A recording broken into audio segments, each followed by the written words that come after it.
Então, desde já, agradecer imensamente a Evilene pela disponibilidade. Muito obrigado por você poder se dispor a estar aqui conosco hoje, viu, Evilene? Professor, eu que agradeço, né? Primeiramente, boa tarde, né? Agradecer a presença de todos aqui presentes, né? Primeiramente, também agradecer ao professor Alexandre pela oportunidade, né? Ele entrou em contato comigo para que eu pudesse falar um pouquinho com vocês hoje sobre alimentos alternativos para aves, tá bom? Meu nome é Evelene, como ele já bem disse. Eu sou zootecnista formada pela Universidade Estadual Vale do Acaraúva, aqui em Sobral. E atualmente eu estou fazendo mestrado, né, por essa mesma instituição, em que eu estou trabalhando com alimentos alternativos, né, na área de produção e nutrição de animais não ruminantes, tá? Então, gente, a proposta hoje foi que a gente pudesse falar um pouco sobre alimentos alternativos para aves, né? A gente sabe que há uma imensidão de alimentos alternativos que a gente pode trabalhar na alimentação desses animais, porém, a gente tem que levar em consideração alguns pontos, né? E o que foi que eu tentei trazer para vocês? Eu tentei trazer um resumo, porque, como eu falei, são muitos alimentos alternativos que a gente pode incluir na dieta dessas aves, né? E aí eu tentei fazer um resumo, né? Peguei não os mais importantes, mas para não ficar também uma apresentação muito extensa, eu dei prioridade para falar de alguns, né? Alimentos alternativos energéticos e proteicos, tá bom? Então, vamos lá. Eu começo trazendo para vocês, nessa apresentação agora da tarde, uma notícia que eu acredito que não só para os produtores, mas para também os alunos ou os interessados na área de agricultura, que chocou muito essa reportagem que eu vi, que foi publicada na Hora do Ovo. Foi publicado agora no mês de novembro, dia 19 de novembro, uma notícia bem recente, quentinha, e que essa informação ela trouxe bastante tristeza para todas as pessoas que trabalham na área. Qual é a notícia? Eles falam que, devido à elevação dos preços do milho e da soja, tem feito com que produtores, avicultores de Pernambuco descartassem aves do seu plantel, porque eles não tinham condição de continuar na atividade devido ao alto preço dos tradicionais alimentos que a gente utiliza na dieta desses animais, né? Contudo, o milho e o farelo de soja, né? Então, assim, nesse site tem um vídeo, né, do produtor explicando, bastante comovente, ele explicando a situação. É bem importante ressaltar também que nesse site, o produtor, ele fala que nesse mesmo ano de 2020, ele tinha ganhado um prêmio, tinha sido premiado, como eu coloquei bem aqui na apresentação, em relação à qualidade do ovo, né? Tinha sido premiado, e que nesse mesmo ano ele precisou descartar em torno de 30% do seu plantel, porque ele não conseguia continuar na atividade. O interessante é que ele fala também que o preço do ovo, né, a gente sabe que o milho e a soja, elas aumentaram, né, os valores, o preço desses alimentos, eles cresceram. E interessante que ele fala que o preço do ovo não mudou, continuou o mesmo. Então, né, foi um ponto negativo, né, para essas pessoas que trabalham, né. Então, assim, eu mesma, nesse período de pandemia, que a gente teve aí a elevação desses alimentos, né, o preço desses alimentos se elevaram, eu mesma, quando eu precisei aqui misturar uma ração do meu experimento, que eu fui no supermercado aqui, eu fui olhar o preço do óleo, o óleo estava de R$ 7, né?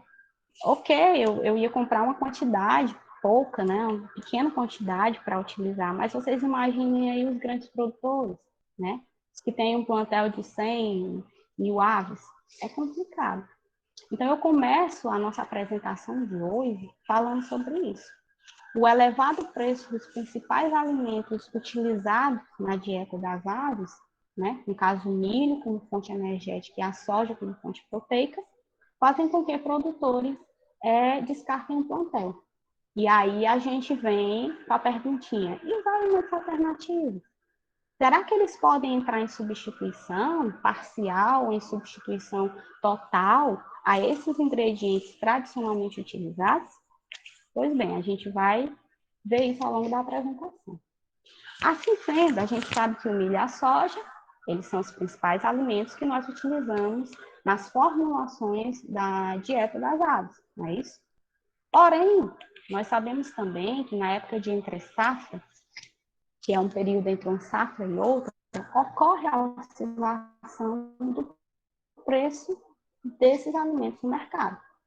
E com isso, há um aumento no custo da produção.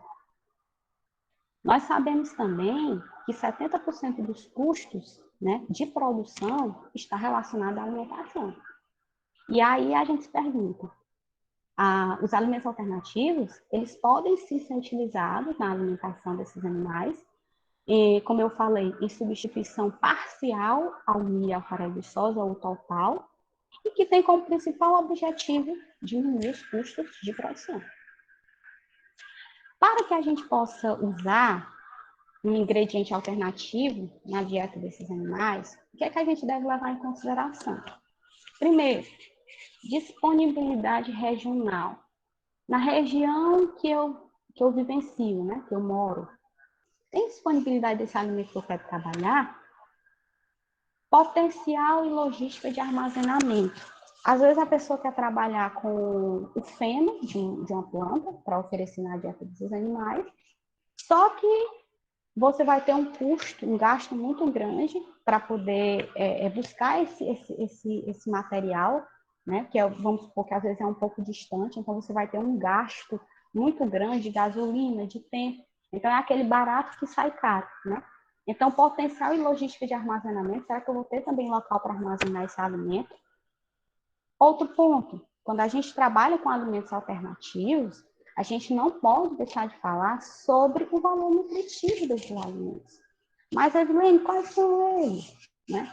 A gente tem que levar em consideração os valores de energia metabolizada, né? Que eu vou explicar logo mais na frente, que para aves a gente não trabalha com energia digestível, né? A gente trabalha com energia metabolizada. Então, a gente tem que levar em consideração o valor nutritivo da energia metabolizada, de proteína bruta, aminoácido, o teor de fibra, como também gorduras e minerais. Porém, uma das principais problemáticas que a gente encontra em relação aos alimentos alternativos são os fatores antinutricionais. Evelyn, o que é isso? Fatores antinutricionais, elas são compostos de substância de origem vegetal, que quando eu incluo esses alimentos na dieta das aves, vai ter as aves elas não vão ter um bom desempenho em relação a esses alimentos, certo? A gente vai ver também um pouquinho mais lá à frente sobre isso. E outro ponto que a gente deve também levar em consideração em relação ao uso de ingredientes alternativos é a exigência nutricional dessas aves, né? Qual a função produtiva dessa ave? Essa ave ela tem uma função para corte ou para postura? A idade da ave também está relacionada com as exigências nutricionais, por quê? Porque a gente sabe que a ave, quanto mais velha ela for, ela vai ter um menor aproveitamento de nutrientes na dieta. E o que é que a gente vai observar? A gente vai observar a presença desses nutrientes nas excretas dessas aves, ou seja, elas não aproveitaram esses nutrientes. Então, são pontos que a gente deve observar quando a gente vai trabalhar com o uso de ingredientes ou alimentos alternativos para aves. Bom, quando a gente fala também, gente, em relação ao valor nutritivo desses ingredientes alternativos para aves, o que é que a gente vai levar em consideração?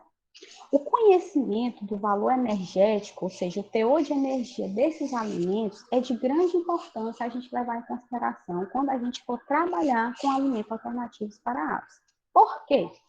O conhecimento do valor energético dos alimentos é de grande importância nutricional. Por quê, Viana? Por quê? Porque eu vou formular uma dieta que atenda às exigências nutricionais daquele animal, daquela ave, econômico, porque o que a gente quer no final é ter uma ração barata, não é isso? O produtor, ele pensa isso, né? A gente faz pesquisas, né? É o que eu sempre comento com as minhas colegas, mesmo até mesmo de mestrado, a gente comenta que os trabalhos que a gente desenvolve dentro da academia, né? Ela é direcionada para o produtor, né? Se não teria importância, dizendo assim, né? Então, o que é que a gente deve levar em consideração? A questão nutricional, eu tenho uma dieta que atenda às exigências nutricionais desses animais, econômica, uma dieta barata, para a formulação das rações e que seja responsável pelo desempenho, que garanta o desempenho desses animais. Para que um alimento alternativo ele seja utilizado nas formulações de rações para aves, segue um protocolo experimental que a gente deve ficar atento. Qual é esse protocolo, João? Bom, primeiramente esse alimento ele vai ser encaminhado ao laboratório, realizado análises químicas nele e posteriormente determinar os valores de energia digestível ou metabolizável, que aí ela vai ser diferente para as espécies, né? Bom, quando a gente fala, gente, de alimentos alternativos, a gente não tem como não falar de energia, não é isso? A gente tem que observar o teor de energia desses alimentos antes de eu inserir na dieta desses animais. Então, eu trouxe aqui para vocês a repartição de energia para que a gente pudesse entender alguns conceitos, né, que a gente vai aqui abordar ao longo da palestra de hoje, da conversa de hoje, tá?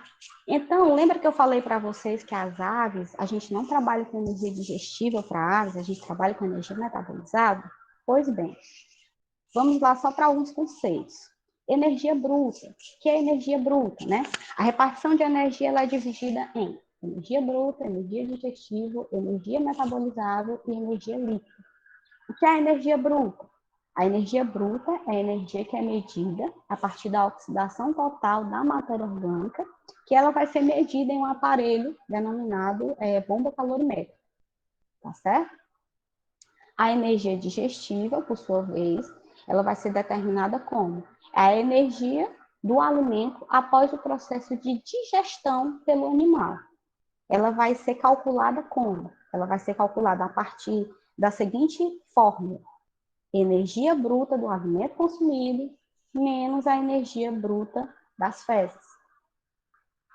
Para aves, a gente não trabalha com energia digestível. Por quê, Vilene? Porque a gente não tem como separar o conteúdo de energia das excretas e da urina. Então, para aves, a gente trabalha com energia metabolizada, que ela é calculada como? É quando eu tenho a energia bruta do alimento consumido menos a energia bruta das excretas, que aí está incluído fezes e urina. A energia que é perdida na forma de gás para aves, né, a quantidade é muito pouca. Então, esse valor ele é descartado, né? Ele é contabilizado no cálculo de energia metabolizada, mas a quantidade é muito pouca, não é isso?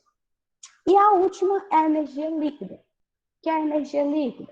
A energia líquida ela é calculada como? É a energia metabolizável menos a energia que é perdida para o incremento calórico. E o que é o incremento calórico, evidente? O incremento calórico ele é um termo prático utilizado para explicar todas as formas de perda de calor pelo animal, seja no processo de digestão, de absorção ou de metabolismo dos nutrientes. É importante falar que a energia do incremento calórico ela não é utilizada para processos produtivos. Ela é apenas utilizada para que o animal ele possa manter a sua temperatura, tá certo? Então, o que é que a gente deve levar em consideração? Sempre que a gente optar por trabalhar com alimentos alternativos, a gente deve estar atentos à disponibilidade comercial desse alimento, qualidade, né? E preços relativos ao ingrediente tradicional. Ou seja, a principal vantagem do alimento alternativo, gente, é o preço. Às vezes eu quero trabalhar com um alimento alternativo que ele vai sair bem mais caro do que o alimento tradicional, que ele não tem lá essas qualidades, e aí a gente vai perder a vantagem do alimento alternativo, que é o baixo custo. Então, quando for trabalhar com alimento alternativo, deve levar em consideração a disponibilidade desse alimento, como também a qualidade, comparar esse alimento, o preço desse alimento que você quer trabalhar com o preço do alimento tradicional e ver qual é o mais em conta e sem nunca desconsiderar a qualidade desse alimento. Assim, o que é então que está incluído esses alimentos alternativos? Esses alimentos alternativos está incluído subprodutos, coprodutos, resíduos ou forrageiras, E como eu falei para vocês, uma das principais problemáticas que a gente tem em relação ao uso desse alimento alternativo são os fatores antinutricionais. Como eu falei para vocês, eles são definidos como compostos, classes de compostos, que quando ingeridos pelos animais, eles vão interferir na absorção de nutrientes. E quando interfere na absorção de nutrientes, eles vão, obviamente, interferir no desempenho dos animais. Assim, quem são esses fatores antinutricionais? Nós temos aqui os ácidos clorogênicos, os polissacarídeos não amiláceos, os taninos, os fitatos, né? E isso limita a inclusão desses alimentos alternativos para aves. Vamos falar um pouquinho sobre cada um, rapidamente, desses fatores antinutricionais, o que eles são e o que eles fazem. Primeiramente, o termo antinutricional ele vai ser definido como composto ou classes de compostos que vão estar presentes em uma grande variedade de produtos ou de alimentos de origem vegetal, que quando consumido por essas aves, elas vão reduzir o valor nutritivo desses alimentos. Elas vão atuar como interferindo na digestibilidade, também na absorção e na utilização desses nutrientes, interferindo na eficiência dos processos biológicos do organismo animal. Contudo, vai prejudicar o desempenho desses animais. Então, gente, é importante que a gente tenha conhecimento dessas substâncias nocivas sobre a digestibilidade. Por que é importante a gente considerar isso? Para ver a possibilidade de trabalhar ou não com a inclusão desse alimento alternativo. Então, é importante conhecer essas substâncias nocivas que vão estar presentes nesses alimentos alternativos, a fim de considerar a utilização dele ou não na dieta desses animais. Em relação à classificação, esses fatores antinutricionais eles vão ser classificados de acordo com o efeito que eles causam sobre o organismo animal. Quem são eles? Os inibidores de protease, como eu falei, os polissacarídeos não amiláceos, os polímeros fenólicos, lectinas, fitatos, o borcifol, o ácido cianídrico e as saponinas. Falando separadamente de cada um deles, a gente pode falar o seguinte: o ácido clorogênico ele vai ser encontrado em grande variedade, em extensa variedade, na semente do girassol. Tanto o ácido clorogênico como também outros ácidos. Essa coloração verde escura que vocês podem observar, ela é responsável pela ação, né, do polifenoloxidase, que vai se oxidar com esse ácido clorogênico. E a partir desse processo, as substâncias desse processo, elas vão reagir com a proteína. Reagindo com a proteína, elas vão reduzir a quantidade, como também a qualidade de aminoácidos essenciais. Assim, eles vão prejudicar a digestibilidade de nutrientes. Outro fator antinutricional que a gente encontra muito nesses alimentos alternativos são os polissacarídeos não amiláceos, as fibras, né? Eu acredito que vocês já devem ter visto, até mesmo na disciplina, né, que as aves, né, elas têm uma certa problemática, né, digamos assim, em relação ao uso de fibra, né? A gente não pode inserir uma grande quantidade de fibra na dieta delas porque elas não conseguem, né? Elas não possuem enzima capazes, né, de utilizar essa fibra, né? Então, para a ave, a gente tem que limitar a quantidade de fibra. Só que hoje, a gente pode observar a partir de trabalhos recentes que estão sendo publicados sobre o uso da fibra para monogástrico, o que a gente tem observado. Os últimos trabalhos que a gente busca na literatura tem dizendo que a fibra para a ave, ela não é o vilão como antigamente a gente via muito. Se a gente pegasse qualquer trabalho de aves para monogástricos, a gente viu que a fibra como um fator negativo. Hoje em dia, os últimos estudos têm observado, né, que a fibra ela vai atuar, ela tem um potencial probiótico e prebiótico no organismo desses animais. Né? É bem interessante, depois até se vocês quiserem dar uma pesquisada sobre isso, tem muita informação de 2019, de 2020, artigos muito bons sobre o uso da fibra, tá? Então, esses polissacarídeos não amiláceos, o que eles são? Eles são carboidratos, eles compreendem, né? Eles fazem parte da parede celular de uma célula vegetal. E eles possuem uma elevada capacidade a ligar-se à quantidade de água. E isso acontece principalmente quando o tipo de fibra é a fibra solúvel. Com isso, elas têm essa capacidade de ligar a grande quantidade de água, aumentam a viscosidade da dieta, formando um gel viscoso. E a partir disso, elas atuam na taxa de difusão do substrato, prejudicando as enzimas digestivas, impedindo a interação da superfície da mucosa intestinal e comprometendo a digestão e a absorção de nutrientes. Então, eu trouxe aqui uma foto para vocês, só para exemplificar mesmo, mostrando aqui a parede celular de uma célula vegetal, que é formada por compostos fibrosos, dentre eles a pectina, a hemicelulose, celulose, né, a lignina. E como eu falei, os animais monogástricos, eles não possuem a capacidade enzimática, né? Eles não possuem enzimas para digerir esses componentes fibrosos que estão presentes, ou seja, que fazem parte, que formam a parede celular de uma célula vegetal. Dentre eles, nós temos as celulose, os arabinoxilanos, beta-glucanos, pectinas, que são os chamados polissacarídeos não amiláceos. Fitato ou ácido fítico. O que é o fitato ou ácido fítico? Ele é a forma de estocagem do fósforo nas plantas. A gente vai ver uma maior quantidade do fitato ou do ácido fítico nas sementes. Porém, o que acontece? A gente observa que o fósforo vai estar presente nos ingredientes vegetais da ração, ele encontra-se na forma do ácido fítico. Ele vai ter em torno de 28,2% de fósforo, né? É a forma de estocagem do fósforo nas plantas. Só que as aves, elas não produzem a enzima fitase, né? E com isso elas não aproveitam a quantidade de fósforo presente nesses alimentos. Outro fator antinutricional também que a gente observa nesses alimentos alternativos são os taninos, né? Os taninos, eles são substâncias conhecidas devido às suas características, como o sabor adstringente, como também o seu fator antinutricional, e eles são divididos em relação à sua estrutura em taninos condensados e hidrolisados. E eles vão estar presentes também em uma grande variedade de plantas. Qual é a ação dos taninos na dieta para aves, de aves, né? Primeiramente, eles vão afetar o valor nutricional desses alimentos. Como? Eles formam complexos com proteínas, carboidratos, como também outros nutrientes.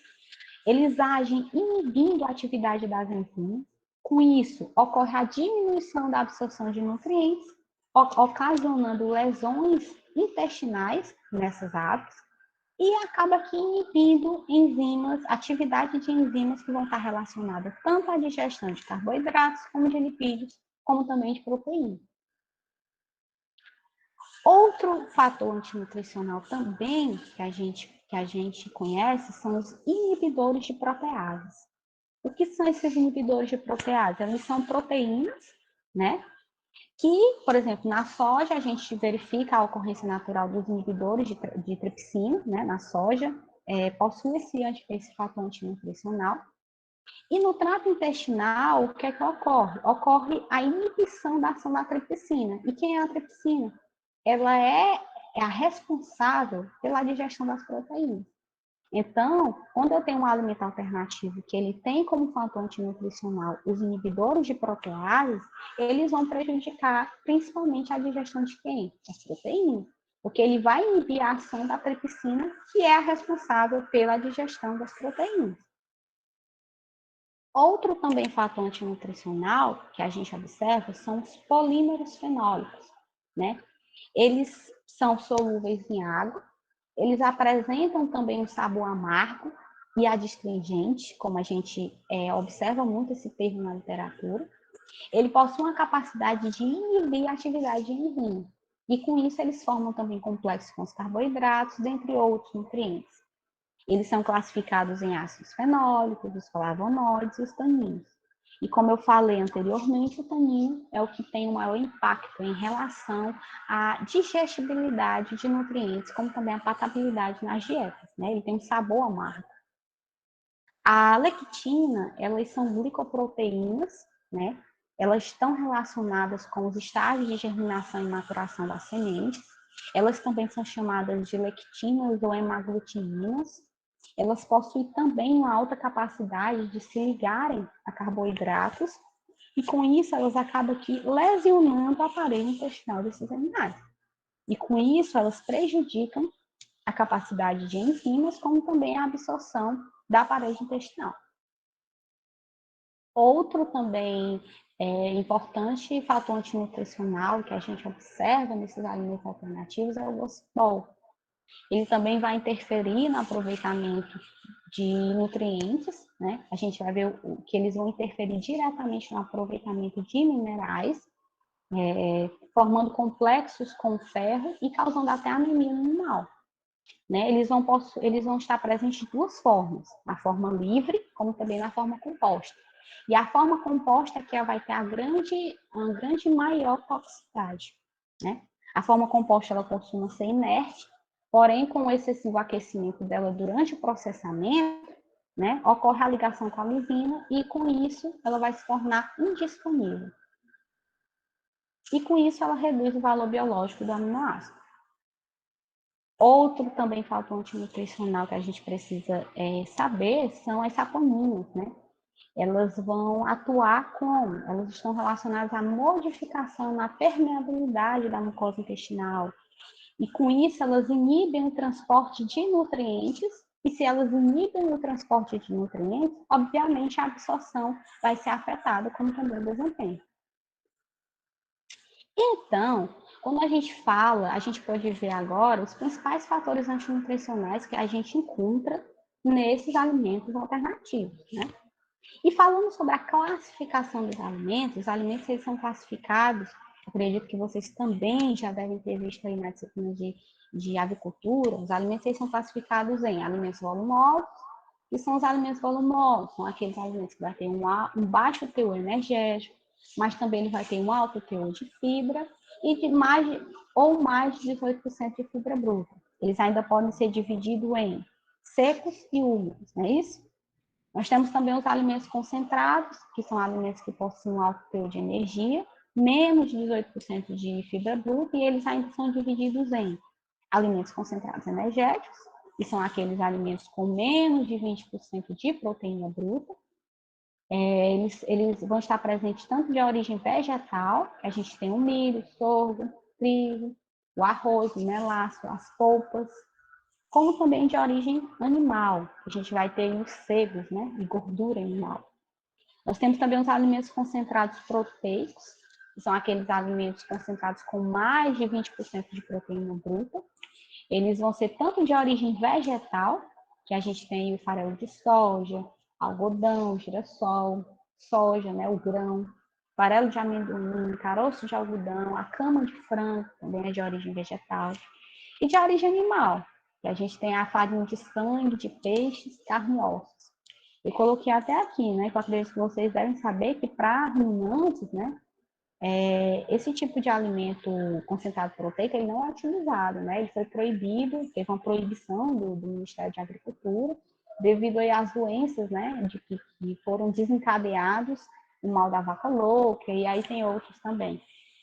Mas para a avicultura, né, principalmente para a postura, a gente ainda vê alguns trabalhos, né, que eles utilizam o uso de farinha de carne e ossos, tá bom? Nós temos também os minerais, que são as fontes de fosfato bicálcico, calcário, sal comum, sulfato de cobre, dentre outros. Nós temos as vitaminas, que são divididas em vitaminas lipossolúveis, em vitaminas hidrossolúveis e os aditivos. Então, gente, agora a gente vai falar um pouco, depois de ter visto como os alimentos são classificados, a gente vai falar um pouco, né, desses alimentos, quais são as fontes de alimentos, fonte de alimentos alternativos proteicos e fonte de alimentos alternativos energéticos. Primeiramente, a gente vai começar falando sobre as fontes alternativas de alimentos proteicos. O primeiro que a gente vai falar aqui para vocês é o feijão guandu, né? Se a gente for comparar em termos de nutrientes o farelo de soja, que é o alimento tradicional utilizado como fonte de proteína, em comparação ao feijão guandu, A gente vai observar que em relação a nutrientes, né, fibra bruta, ele vai ter um alto teor de fibra bruta, como também cálcio e fósforo. Para frangos caipiras, a gente pode trabalhar com um percentual de substituição de até 50% do feijão guandu para frangos caipiras. E o feijão guandu, só mesmo para falar um pouco sobre esse alimento alternativo, ele é uma leguminosa resistente à seca. Então, para as nossas condições semiáridas, ele é um alimento alternativo bom. E o principal fator antinutricional que ele vai ter são os inibidores de protease. Lembra que eu falei lá no início? Que ele vai inibir a atividade da proteína, da tripsina, e com isso vai prejudicar a digestão, né, de proteínas. Então, como fator antinutricional presente no feijão guandu, a gente vai observar os inibidores de proteases. Eles vão causar alterações metabólicas no pâncreas, causando hipertrofia, aumento do músculo e hiperplasia do órgão. Eu trouxe essa tabelinha aqui só para mostrar para vocês a composição aproximada da semente de feijão guandu cru, cozido e tostado. E o que é que a gente pode observar? Que o feijão guandu cru, né, quando ele é oferecido, moído, incluído na dieta, em termos de nutrientes, ele vai ter realmente um maior teor de proteína, como também de fibra, de extrato etéreo, de cinzas, de carboidrato, né? Em relação ao processamento do feijão guandu, como eu falei para vocês, ele pode ser oferecido como um feijão cru moído, né?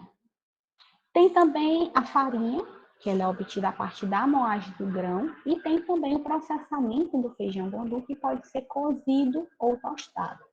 Só que a grande problemática em relação aos métodos de processamento dele é que é o seguinte, quando a gente utiliza o processamento cozido ou tostado, elas melhoram a utilização dos nutrientes. Como, por exemplo, ele inativa alguns fatores antinutricionais. O processamento, gente, desses alimentos alternativos, por sua vez, eles são de grande importância. Por quê?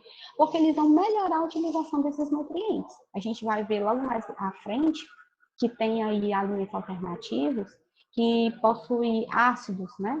Algum ácido que é tóxico animal. E aí, quando você utiliza o processamento do alimento, inativa essas propriedades e pode ser utilizado na dieta, né? Então, o feijão guandu, a gente pode trabalhar com o processamento, ele pode ser utilizado cozido ou tostado, né? E essa forma inativa esses fatores antinutricionais presentes no feijão guandu. Só que a grande problemática do processamento do feijão guandu é que esses processamentos, eles encarecem o custo da ração.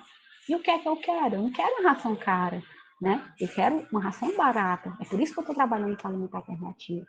Então, quando eu utilizo esses processamentos, acaba se encarecendo o custo das rações e acaba se tornando um pouco inviável, tá certo?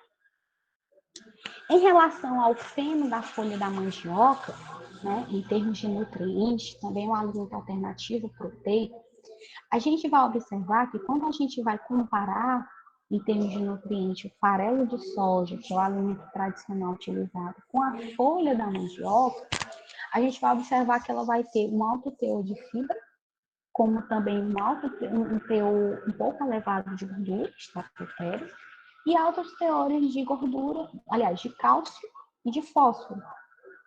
Para que a gente possa utilizar o feno da folha da mandioca, é importante a gente cortar o terço final da planta, é importante picar toda ela, né, ser exposta ao sol por pelo menos 72 horas ou mais, revolvendo sempre o material a cada 2 horas, justamente para facilitar o processo de secagem. E aí, o limite de inclusão que a gente pode oferecer para as aves é até 20% para poedeira, 10% para frango e 30% para caipira, né? Segundo os trabalhos que a gente busca informação sobre o uso do feno da mandioca, é que até 20% para poedeira não vai prejudicar o desempenho, nem a produção de ovos dela, até porque a gente pode observar que em termos de cálcio e fósforo, né, a folha da mandioca ela tem realmente uma quantidade de cálcio e fósforo importantes.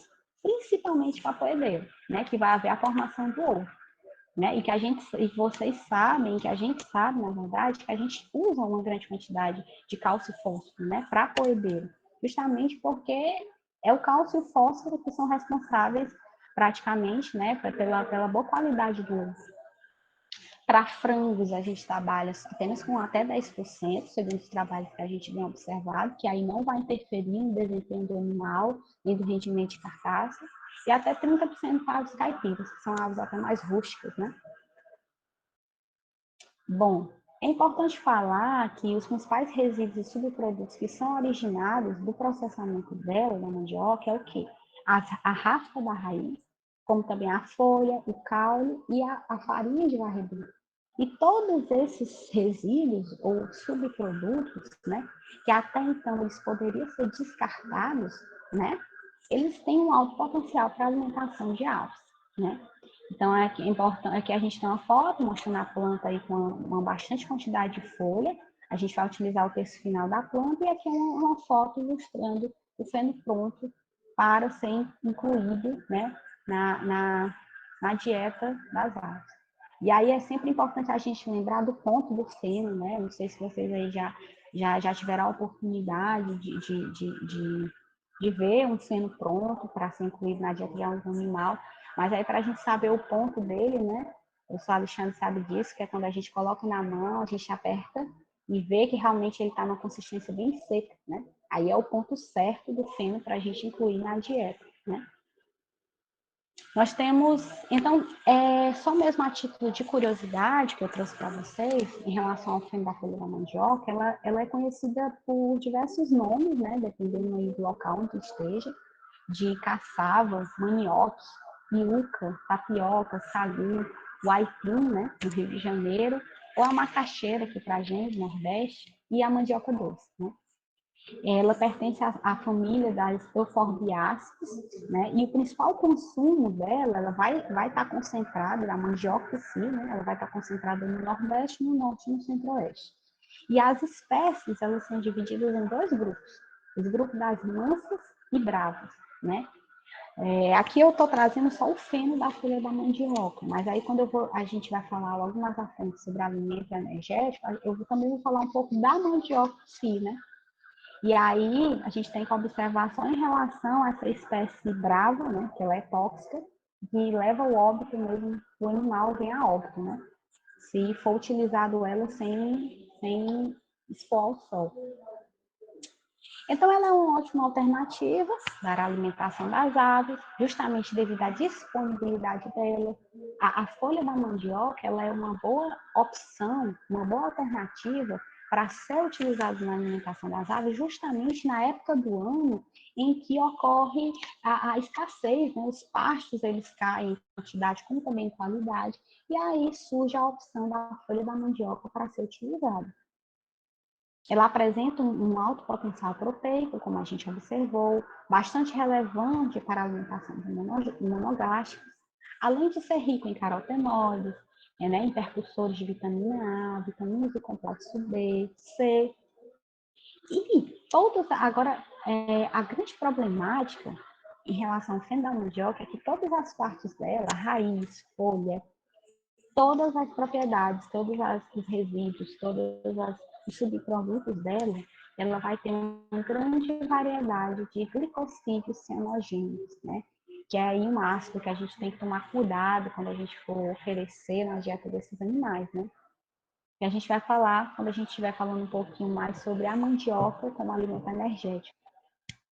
Então, em relação ao processamento da mandioca, do feno da mandioca, né? Como eu falei para vocês, alguns desses efeitos, ou a maioria desses efeitos antinutricionais presentes nesses alimentos alternativos, eles podem ser minimizados a partir do processamento que a gente faz com esse alimento, né? Então, o que é que a gente vai fazer? A queimação em si, ela já minimiza, né, esse efeito tóxico, né, do feno da folha da mandioca. Então, é importante que se faça o corte da planta. Após isso, a planta ela vai ser exposta à radiação solar para que ela possa desidratar. É importante falar que esse processo de desidratação, né, quando a gente expõe a folha ao sol, ela não vai prejudicar, né, a composição nutricional desse alimento, tá bom? E com isso, quando eu exponho esse alimento à radiação solar, ela vai permitir a volatilização desse ácido tóxico que eu falei para vocês, o ácido cianídrico, né? Para a produção do feno, da folha, da mandioca, o que a gente precisa fazer? É importante que a gente triture, né, a folha num tamanho até de 2 centímetros, em partículas pequenas, né? É importante também que a gente trabalhe com uma máquina forrageira para poder picar esse feno em partículas pequenas, justamente para facilitar o armazenamento, conservação e uso no preparo de rações, né? Depois de que esse alimento ele for triturado, aí ele é exposto ao sol em camadas uniformes, né? Sempre revolvendo ele, né? Virando ele de um lado e do outro a cada 2 horas, justamente para facilitar ou até acelerar a secagem, tá bom? Outro alimento também bastante importante, né, que eu sou um pouco suspeita em falar, que é o que a gente vai finalizar, não agora, mas daqui a alguns minutinhos da nossa apresentação, mas que eu botei ele rapidamente para falar aqui, é o feno de folha de moringas, né? Que é o alimento alternativo que eu venho trabalhando atualmente aqui no nosso trabalho, na minha dissertação de mestrado, né?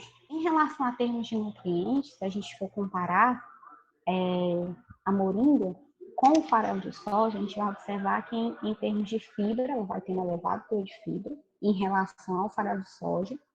Ela também vai ter um elevado teor de gordura, de extrato etéreo, como também de cálcio e fósforo. O que a gente deve fazer para utilizar esse feno na alimentação dessas aves? Coletar folhas e galhos finos, né? Secar, ela tem que ir ao sol. E o importante falar é que a moringa, todas as partes da moringa a gente aproveita, né? Mas como a gente vai trabalhar com feno, a gente retira os galhos mais finos, folhas, né? Depois a gente coloca ao sol, né? Deixa lá por 72 horas, revolvendo de um lado e do outro a cada 2 horas, né? E aí, para galinhas poedeiras, a gente usa até 20% e até 30% para aves caipiras, tá bom? O feno de leucena, né, em termos de nutrientes, em relação ao farelo de soja, ela vai ter um alto teor de fibra, como também um alto teor de extrato etéreo, né? Ela pode ser utilizada até 20% em dietas para aves caipiras. É importante a gente cortar o terço aéreo da planta, quando a gente for fazer fenos, né?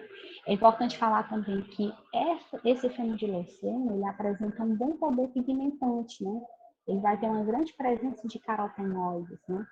Ele vai ter um satisfatório valor proteico, como também energético, porém ele apresenta também uma limitação em relação à inclusão na dieta das aves, porque ele vai possuir, o feno-de-leucena, ele vai ter quantidades significativas de lignocelulose da fibra, ele vai ter uma grande quantidade de fibra, como a gente viu, e também uma substância tóxica, que é denominada mimosina, né? A mimosina, o que é a mimosina? A mimosina, que é essa substância tóxica presente no feno da leucena, ele é um aminoácido não proteico, que é um fator antinutricional, ela vai atuar inibindo a produção do hormônio tirosina, porém a quantidade de mimosina ela pode ser reduzida, né, do feno a partir do tratamento térmico oferecido, né?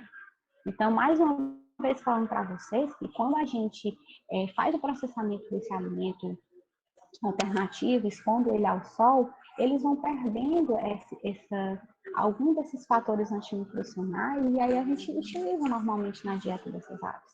Outro alimento alternativo proteico é o farelo da castanha de caju, né? Muito presente aqui para a nossa região, o caju, a castanha, né? Em termos de nutrientes, a gente observa que o farelo da castanha de caju, ele vai ter para aves excelente, né? Ele vai ter um teor de energia metabolizável aí bastante significativo em relação ao farelo de soja. Ele vai ter um elevado teor de fibra, mas ele tem uma excelente fonte energética, né? Ele tem uma quantidade de gordura muito grande, que é a fonte de energia, né? Ele tem uma quantidade aí de 35,97% de gordura, né?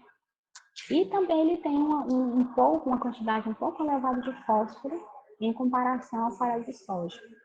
Então, o farelo da castanha de caju, a gente pode oferecer até 25% em dietas para frango, até 10% para poedeiros em postura, né?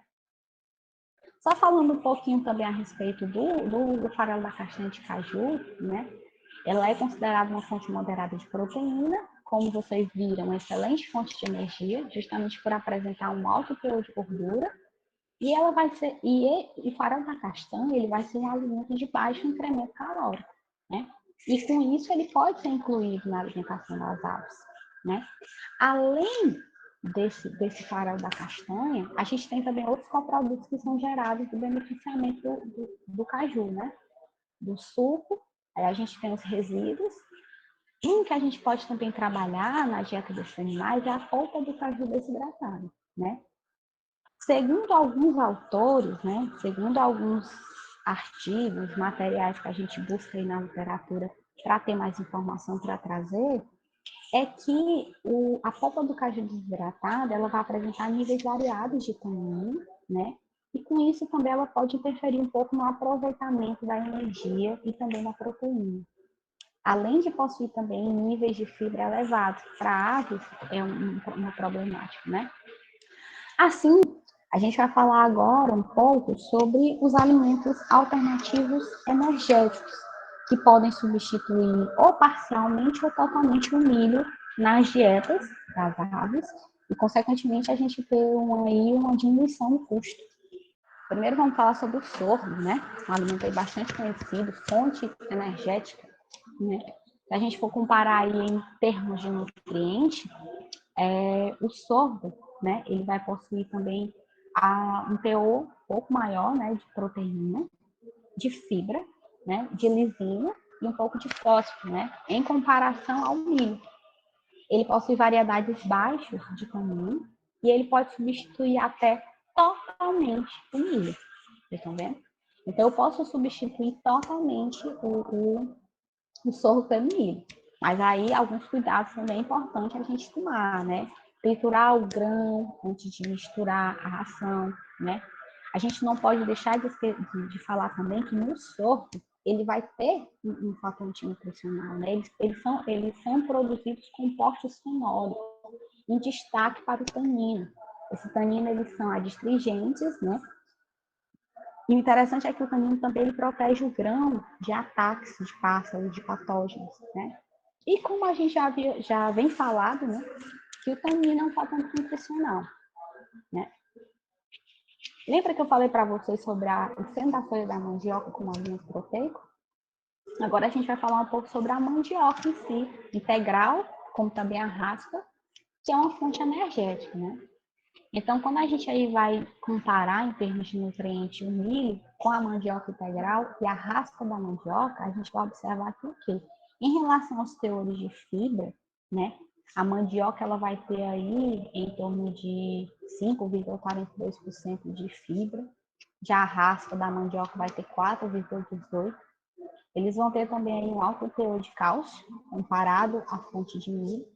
E aí a gente também pode substituir ele parcialmente, né? Não totalmente substituir em relação ao milho, mas a gente pode substituir parcialmente ao milho, né? É importante que a gente exclua para trabalhar com as raízes que estiverem fora do padrão, né? Excluir. E o cuidado que a gente deve tomar em relação à mandioca, que eu já havia falado um pouco para vocês, é em relação à mandioca brava, né? Ela vai ter uma quantidade de ácido cianídrico, em torno de, se não me engano, 100 miligramas por quilo de raiz. Então, ele é um ácido e ele é tóxico, né? Então, a gente tem que ter um cuidado, é importante que a gente, para poder a gente trabalhar com a mandioca integral, a raspa da mandioca, é importante que a gente é necessário a gente picar esse material e secar pelo menos, né? Ele tem que ir pelo menos 12 horas para o sol para que ele possa inativar essa propriedade desse ácido cianídrico e aí sim utilizar na dieta dessas aves. A polpa de caju, né? A gente também pode trabalhar utilizando aí na dieta dos animais, ela é uma fonte também energética. Em relação a termos de nutrientes, em relação à proteína, a polpa de caju desidratada ela vai ter um alto teor de proteína, e o bagaço de caju também. Só que para a gente poder utilizar na dieta dessas aves, é importante que essa polpa de caju ela vá ao sol por pelo menos 3 a 4 horas, ela tem que secar no sol, né? Lembrando que a gente sempre tem que estar revolvendo esse material, revirando esse material, né? Para que de fato ele possa secar por completo. E após, né, esse período de ir para o sol, de secar, esse material ele vai ser triturado, né, em partículas pequenas, né, e armazenado em local arejado para que seja utilizado na alimentação desses animais. Então, vamos falar só um pouco a respeito da polpa do caju, né? A gente sabe que o Brasil ele é o 4º produtor mundial de caju, ele tem uma grande importância aqui para a nossa região Nordeste, né?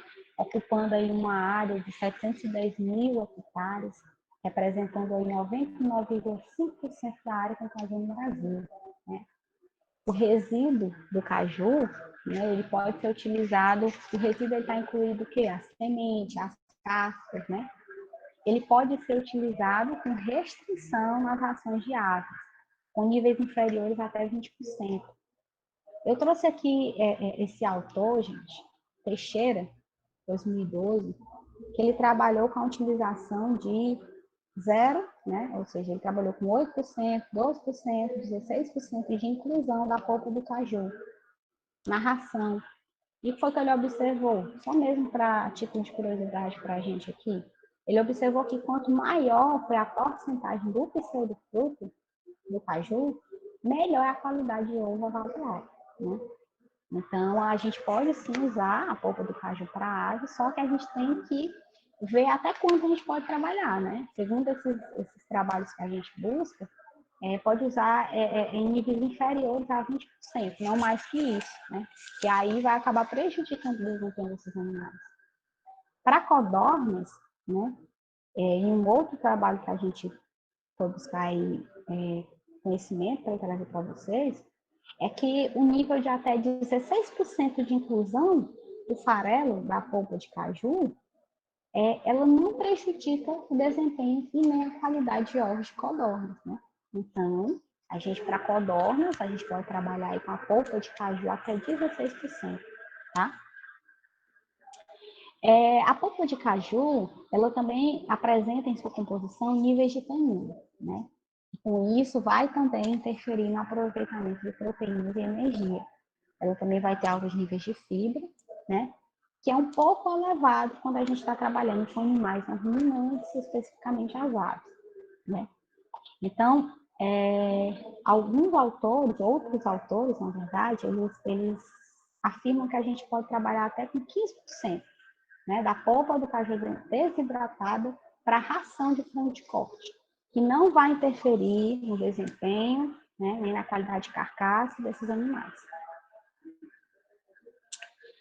Sendo que, quando a gente trabalha com níveis mais altos do que os recomendados, né, até mesmo na literatura, quando a gente trabalha com um nível elevado desse alimento alternativo na dieta, aí vai prejudicar o desempenho desses animais, né? Como eu falei, a polpa vai ter a presença de fatores antinutricionais e vai ter altos níveis de fibra, que são os polissacarídeos não amiláceos que a gente comentou. E com isso, vão atrapalhar ou vão prejudicar e vai ter uma diminuição no desempenho técnico desses animais, né? Mais especificamente essas aves. Outro alimento também energético, né? Alimento alternativo energético é o resíduo da goiaba. Se a gente for comparar em termos de nutriente o milho com o farelo da goiaba, a gente vai observar também que em termos de proteína bruta, ele vai ter um elevado teor de proteína, de fibra. A gente vai ver realmente que a fibra aqui ela está em grande quantidade em relação ao milho, 60,08, né? Em grande quantidade de gordura, tá? E ela vai ter quantidades consideráveis de metionina na cistina. Aqui, a fibra, ela vai atuar como um potencial prebiótico, né? Ela vai atuar aí ajudando, né? Melhorando a microbiota intestinal desses animais, né? Então, a gente pode trabalhar até 12% para frango e até 15% para toideira. Lembra que eu falei para vocês que quando a gente buscava na literatura informações sobre fibra para aves, a gente sempre via trabalhos antigos, né, de 2007, 2004, e até antes do que isso, a gente via muito a fibra como um efeito negativo, né? Mas aí, esses últimos trabalhos que a gente tem visto aí, que está sendo publicado, é que a fibra ela vai atuar como um potencial prebiótico para aves, ou seja, que efeito prebiótico é esse da fibra para aves, né?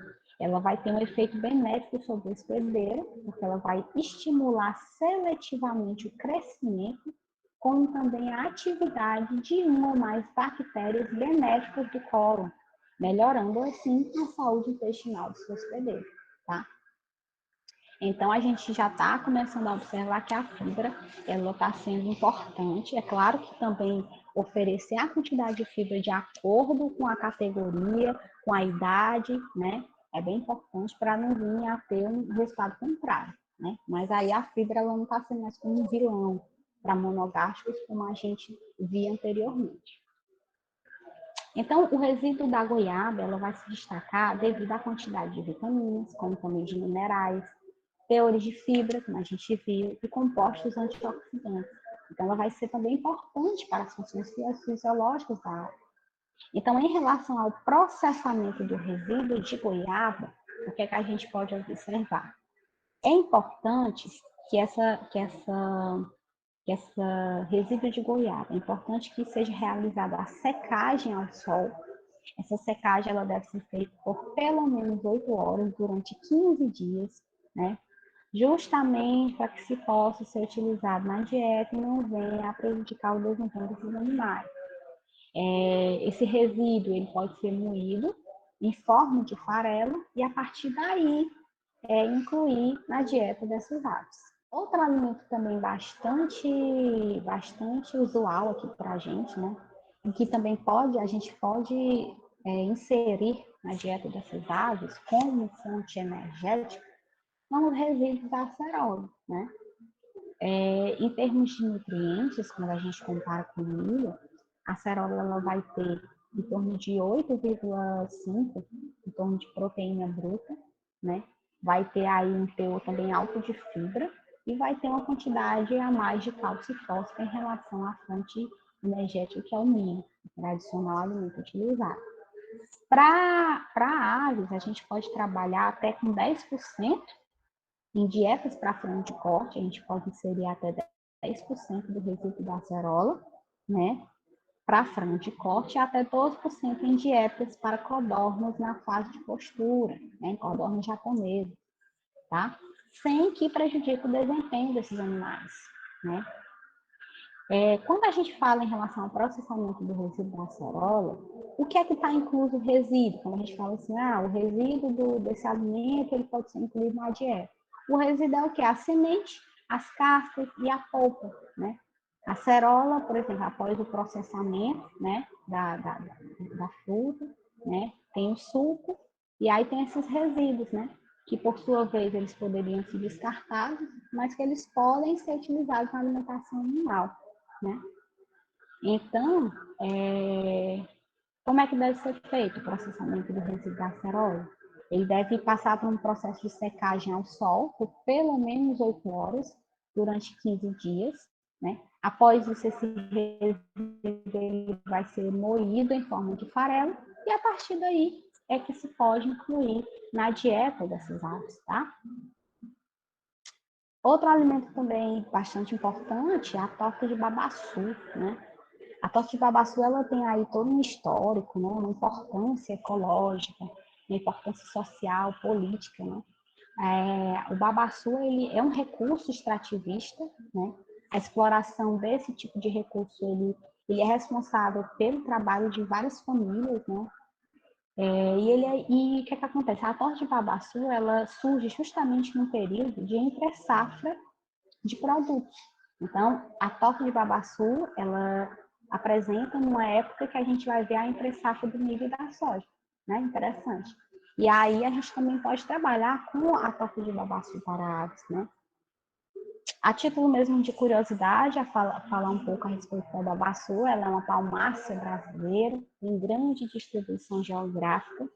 Ela ocupa aí uma área, né? Ela ocupa aí quase todo o território nacional, né? E ela vai ser nativa da onde? Das regiões norte, nordeste e centro-oeste. O fruto do babaçu é onde a gente extrai o óleo, tá? E o principal mercado do óleo de coco, de babaçu, vai ser destinado à fabricação de biodiesel, né?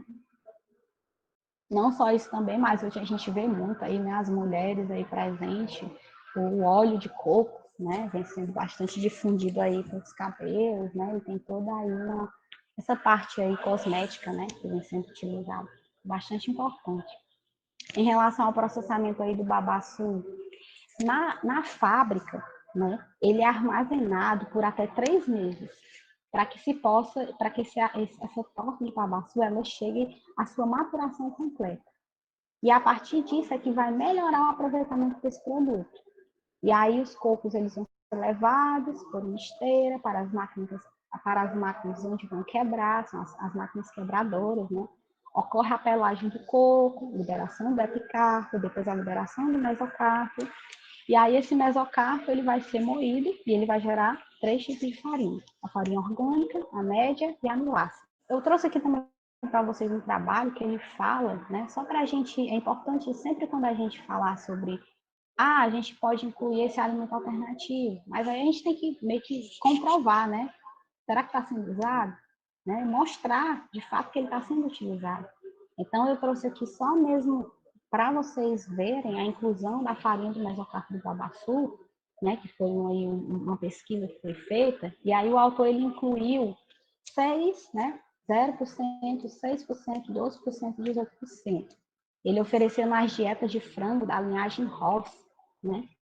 Então, ele ofereceu a inclusão da farinha do mesocarpo do babaçu, e o que foi que ele observou? Ele observou que quando adiciona até 12% da farinha do mesocarpo do babaçu, não vai comprometer o desempenho dos frangos de corte. Isso nas fases de 8 a 21 dias. Na segunda fase dessa pesquisa, desse experimento, quando eles estão aí considerando o ganho de peso desses animais, eles afirmam que a inclusão da farinha do mesocarpo do babaçu, ela pode ser incluída até 6%, né, sem comprometer o desempenho de frango de corte na fase de 22 a 42 dias de idade. Então, olha aí, a gente pode aí oferecer a farinha de babaçu até 12%, na fase inicial, de 8 a 21 dias para frangos, né? E na fase de 22 a 42, a gente pode trabalhar com 6%, tá vendo? Então, é importante também, quando a gente vai buscar essas fontes alternativas, a gente dá uma procurada, né? Olhar as informações na literatura, o que é que as pessoas estão escrevendo a respeito desse alimento. Pode usar até quanto pode usar, até quanto não pode.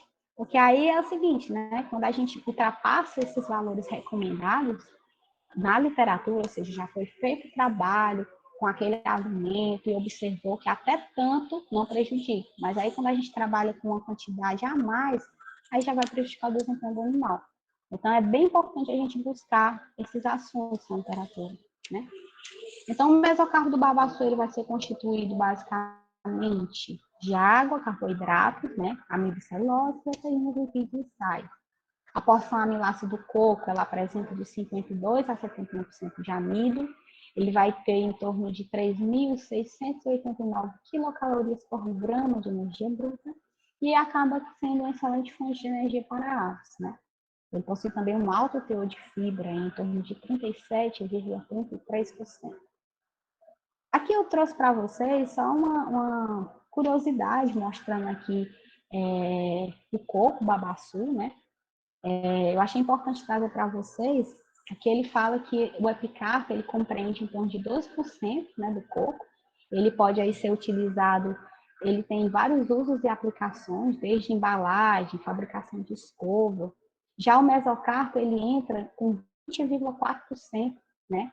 Ele é uma camada intermediária e ele pode ser utilizado na fabricação de pães, de bolos, mingaus, ração animal, não é isso?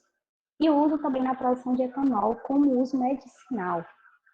O endocarpo, né, que é essa camada interna, a gente vai ver que o uso e a aplicação dele vai ser mais o quê? Na produção de peças, em relação a peças artesanais, né? Enfim, dentre outros. E a amêndoa, que é a semente do coco babaçu, ela entra em torno de 8,7%, né? E ela pode ter vários usos e aplicações, né? Desde a produção de óleo, né? Que a gente viu que pode ser utilizado aí na parte alimentícia, biscoito, chocolate. Pode ser utilizado, como eu falei para vocês, lembra? Como matéria-prima de diversos produtos da indústria farmacêutica e cosmética, né? Da amêndoa verde, que pode fazer o leite aí de babaçu, né? A torta ou farelo, que vai ser a resultante da extração do óleo, né? Utilizada como componente de ração animal de adubo, tá? Então, a torta ou farelo, né? Ela vai ser originada a partir da extração do óleo, certo? E a partir daí é utilizado, é inserido, né? Na dieta, na ração animal, como também é utilizado como adubo. E aí, a gente vai voltar a falar um pouco sobre o alimento alternativo, né? Lembra que eu falei para vocês que a gente ia falar um pouco, quando a gente já estivesse finalizando a nossa apresentação, falar um pouco sobre a moringa, né? Falei para vocês que atualmente a gente vem trabalhando aqui em Sobral, na universidade, a gente vem trabalhando com alimentos alternativos, né? E eu estou trabalhando, no meu estágio de mestrado, estou trabalhando com a inclusão do feno da folha da moringa nas dietas de codornas japonesas, né? E avaliar o efeito sobre o desempenho na produção de ovos dessas codornas. Então, por que trabalhar com a moringa, Glenn? Aí a gente observa as características da moringa. A moringa é uma planta que ela é adaptada à seca, como também a solos de baixa fertilidade. A moringa ela possui uma alta rusticidade, como também um rápido crescimento. E devido às características dela, de adaptação à seca, a solos de baixa fertilidade, ela é uma planta bastante cultivada nas nossas regiões semiáridas, né? As folhas frescas e secas da folha da moringa, né? Ela apresenta níveis significativos de proteína, de lipídio, como também aminoácidos essenciais importantíssimos para a ave, né? Que são a metionina e a cisteína. Então, o meu trabalho de mestrado, gente, a utilização de alimentos alternativos, o título do meu trabalho, né, é sobre composição nutricional e utilização do feno da folha de moringa em dietas para codornas japonesas em postura. O principal objetivo desse nosso trabalho é avaliar a composição nutricional desse alimento alternativo, né? E a utilização dele na formulação de dietas para codornas na fase de postura, né? O objetivo específico desse trabalho é determinar os teores de matéria seca, de proteína, de gordura, de matéria mineral, FDM, FDA, determinar também os valores de energia metabolizável aparente, energia metabolizável verdadeira, né? Energia metabolizada corrigida pelo balanço de nitrogênio, né? Avaliar também os efeitos de inclusão de diferentes níveis do feno de folha de moringa sobre o desempenho desses animais, né? O consumo, a qualidade desses ovos, tá bom? Então, o que acontece? A gente ainda está em fase, a gente ainda está para concluir o nosso trabalho na universidade, né? Eu estava até comentando com o professor Alexandre anteriormente, que a gente está para finalizar a próxima semana, dia 17, mas a gente já pôde observar alguns resultados preliminares em relação a nossa pesquisa, né? Então, o que acontece? O nosso experimento está sendo realizado, como eu falei para vocês, na fase experimental da Universidade Estadual Vale do Acaraúba. O galpão onde as codornas estão inseridas é nesse galpão aqui, né? Galpãozinho menor. O do lado aqui, vocês podem observar, já é o galpão de frangos, né? De frangos de corte. Esse aqui é o que eu estou trabalhando, de codornas. Aqui é só, trouxe uma foto para vocês lá das nossas gaiolas, né? Aqui já é uma foto que eu fiz o registro já em experimento, né? Vocês podem ver aqui a identificação em cada gaiolinha dessa, né, dos tratamentos, que os tratamentos foram a dieta, né? As dietas que a gente ofereceu com a inclusão do feno. A gente tem aqui, ó, T1R1, vocês estão vendo aqui, acredita, é a dieta, a T1, né? Aqui não contém o feno. A partir da T2, T3, T4, T5, a gente fez a inclusão de níveis crescentes do feno e da folha da moringa, né? Então, a gente realizou 2 experimentos. Um experimento que foi realizado no mês de março, que foi um experimento de digestibilidade, onde a gente calculou o nível de energia metabolizada, e o experimento 2, a gente fez um ensaio, aliás, a gente está fazendo um ensaio de desempenho. Então, a respeito do feno, que a gente está trabalhando lá na fazenda, né?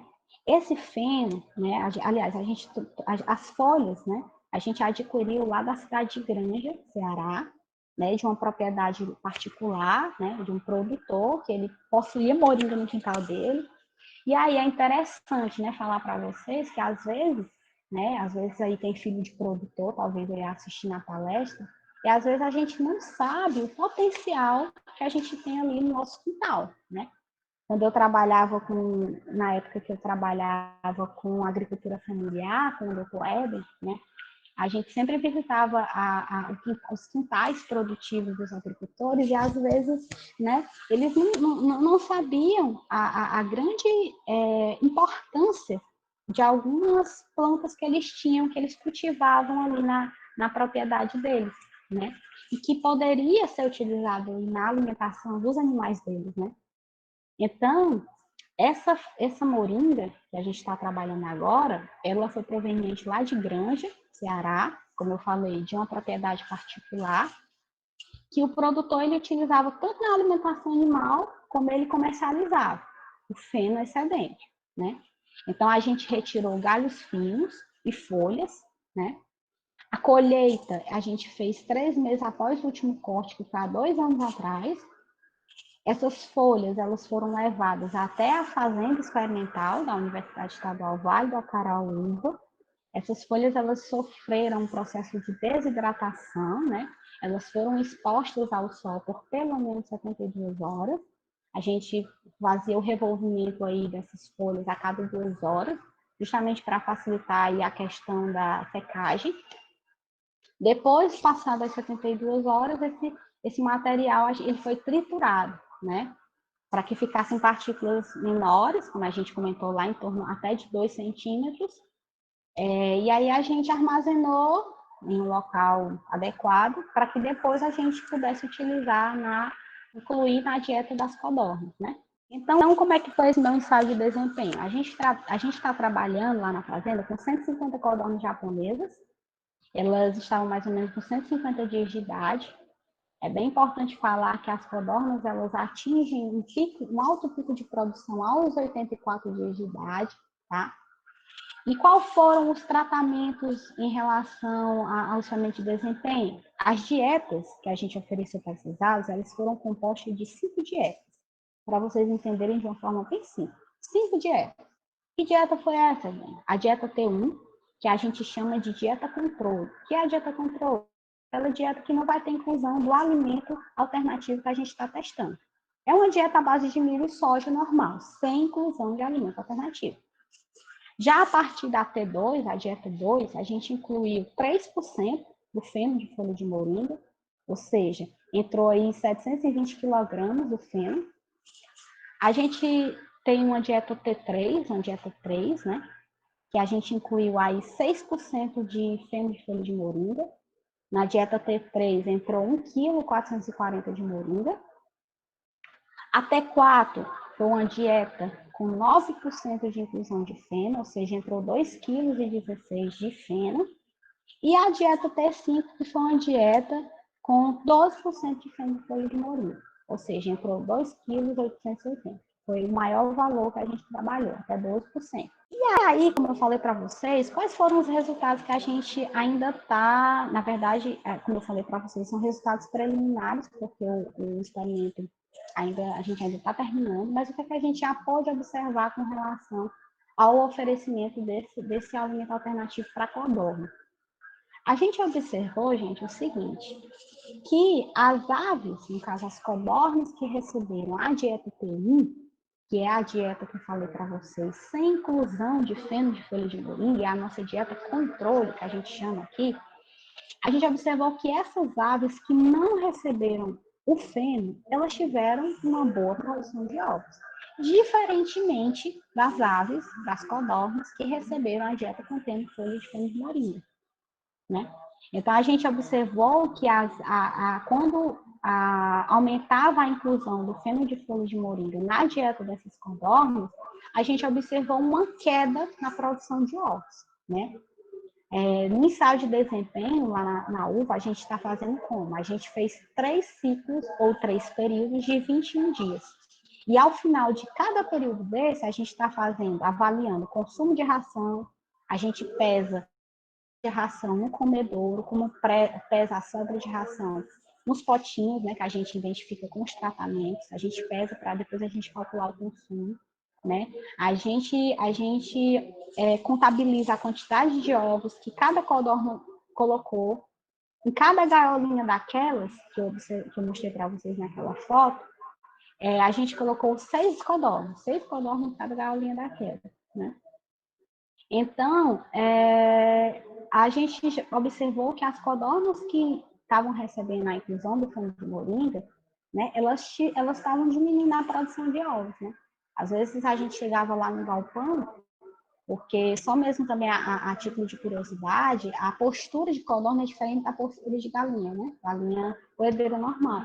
Como assim, Evelyn? As galinhas, a postura de ovos dela é pela manhã. Você chega no galpão, você já cheio de ovos. A codorna é diferente. Se você for 1 hora da tarde no galpão para tentar fazer coleta de ovo, você não vai achar ovo. Por quê? Porque a codorna, você começa a colocar ovo a partir de 3h30 da tarde. Até 4h20 as codornas estão colocando ovos, né? Então, a gente chegava, às vezes, aí no galpão, até hoje, eu acredito que eu ainda vá, às 4 horas a gente está indo, né? Para fazer lá o manejo, as coletas. A gente chega lá e tem codorna que não tem colocado. Tem tratamento que tem a inclusão do feno, que as codornas não têm colocado ovos, né? A gente vê 1, 2 ovos, né, numa gaiola com 6 codornas. Então, o que a gente observou foi isso, né? Um dos resultados preliminares, né? Porque tem vários resultados. Só que a gente ainda, como eu falei para vocês, a gente ainda está em fase de experimento, né? Em fase experimental. Mas interessante, olha que interessante. O outro experimento que estava sendo realizado juntamente com o meu, que é um experimento da minha outra colega de mestrado, né? A outra orientada, né? Ela estava trabalhando também com moringa. Ela estava trabalhando com a avaliação do uso do feno da moringa como alimento alternativo na dieta de frangos de corte da linhagem pescoço pelado, né? Uma linhagem bem conhecida. E olha que interessante, essa minha colega, né, que também é do mestrado, que está trabalhando juntamente com o alimento alternativo, ela trabalhou com até 16% de inclusão do feno de folha de moringa nas dietas.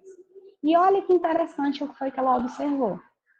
Ela observou também como resultado preliminar, né, porque ainda ela avaliou outros parâmetros, né, como o peso dos órgãos, né, mas o que, é que a gente pode observar é que as aves que receberam a dieta contendo feno de folha de moringa, né, elas tiveram um ganho de peso semelhante à dieta controle, que foi aquela dieta que eu falei para vocês, sem inclusão do feno, que é a dieta apenas à base de milho e soja. Então, o que, é que a gente pode observar? Que o feno de folha de moringa para a codorna japonesa, né, na fase de postura, né, óbvio que é uma codorna japonesa, ela não foi como a gente esperava. Mas, para frango de corte, na fase inicial, a inclusão de até 16% do feno de folha de moringa, ela não prejudica o desempenho das aves. Assim, né, o que é que a gente pode concluir de tudo que a gente conversou na tarde de hoje? A gente pode concluir o seguinte: os alimentos alternativos, eles são sim opções viáveis, opções de baixo custo para o pequeno produtor, e que pode e deve sim ser utilizado na alimentação dessas aves. Porém, a gente tem que tomar cuidado com alguns pontos, né? Para que esse alimento ele seja utilizado na alimentação animal, especificamente para a ave, é necessário a gente conhecer a composição bromatológica desses alimentos. Como a gente falou anteriormente, os teores de energia metabolizável, né? Como eu falei para vocês, para aves, nunca esqueçam disso. A gente não trabalha com energia digestiva, a gente trabalha com energia metabolizável, né?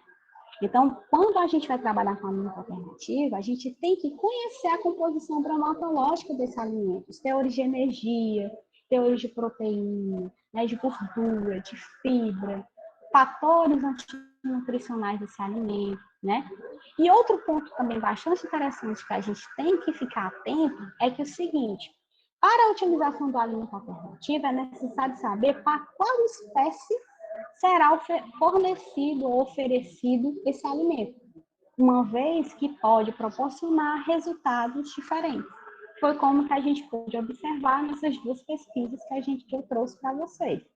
Uma pesquisa com inclusão de até 12% de feno de folha de moringa para codorna, que a gente já pôde observar que as aves elas não tiveram uma boa produção de ovos.